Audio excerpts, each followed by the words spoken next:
For this project, we're going to use a teardrop shape that comes down and around and back up to a point.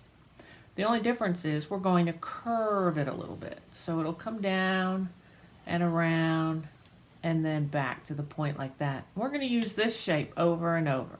Let me show you how. I'm going to draw a koi fish in the center of my paper. So I'm going to bring it down and around and back to a point. I'm going to keep him kind of chubby. Then I'm going to use that same shape again for his tail. Bring it to the point. There's one teardrop.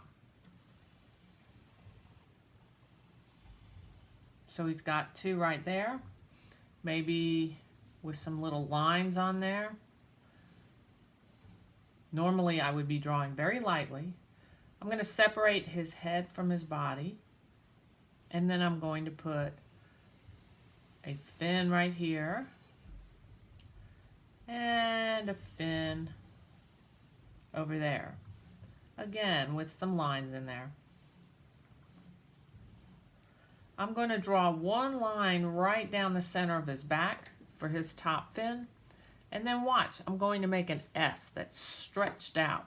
So I'm going to start at one end at the other end. And I'm going to just go back and forth with a long S like that. And I'm going to put a little eye and a little eye. And koi fish are a lot like catfish. They have some whiskers coming out. Silly little things. Then if you have any extra space around the side, like maybe over here, I could put the indication of a lily pad. So maybe I'll put a little indication of a lily pad over here. I'm going to bring it in and out. This is where the stem is on the lily pad, so I'll just erase that little part right there and maybe put some lines coming out this way. And that's about it, okay? Now before I start painting with my watercolor, I'm going to do some outlining. Koi fish are usually orange, yellow, and a little bit of black in there. So I have black, I have orange, I have white even, and some green for my lily pad. So I'm going to start a little bit of outlining. I'm going to color his eyes, just outline his eyes a little bit, maybe outline his whiskers a little bit. I'm pushing down kind of hard because I want these watercolors to resist around this heavy crayon that I have on here. So now I'm going to spend some time just outlining.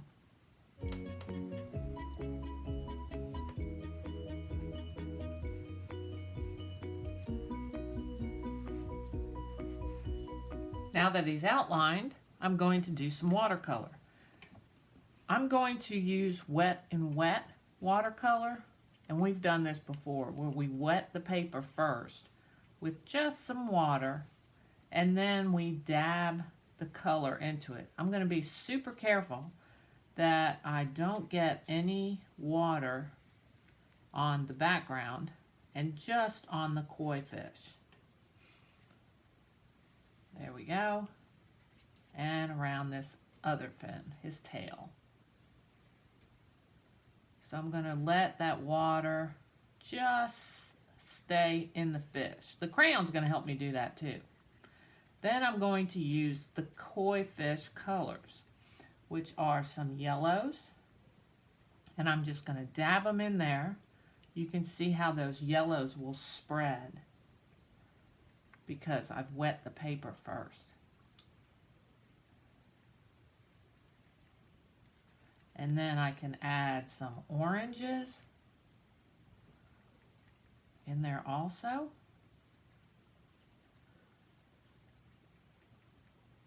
Lots of water on this project. You really want things to flow around. And I can even pick the paper up and kind of manipulate where those colors flow. And then I can even add a little bit of black, because you know those koi fish have those funny little black spots here and there. I don't want too much black because I still want to get the feeling of that orange fish. But a little bit here and there, and again, I can kind of manipulate where those colors move around his body. When I get everything just like I want it, I'm going to let it dry really, really great before I do the background. But I could do the same thing with my lily pad. I'll wet the paper first, and then I'm going to lay some greens in there. And I'll save the water for last after everything has dried.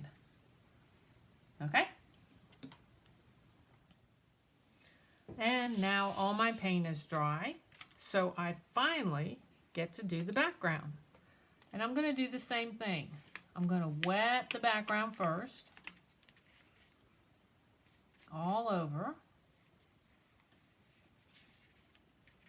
And then I'm going to take some blue and dab it in there so it does the same thing. We'll get that color to flow all around, and I can even pick it up and make it flow a little bit in places that I want it to go.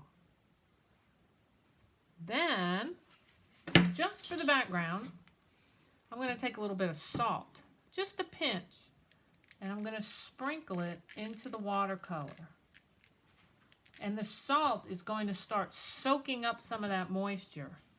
And I'm going to let it completely dry before I brush the leftover salt away. So give that a try and see what that technique leaves you. It's kind of fun. It'll be an interesting contrast to the fish.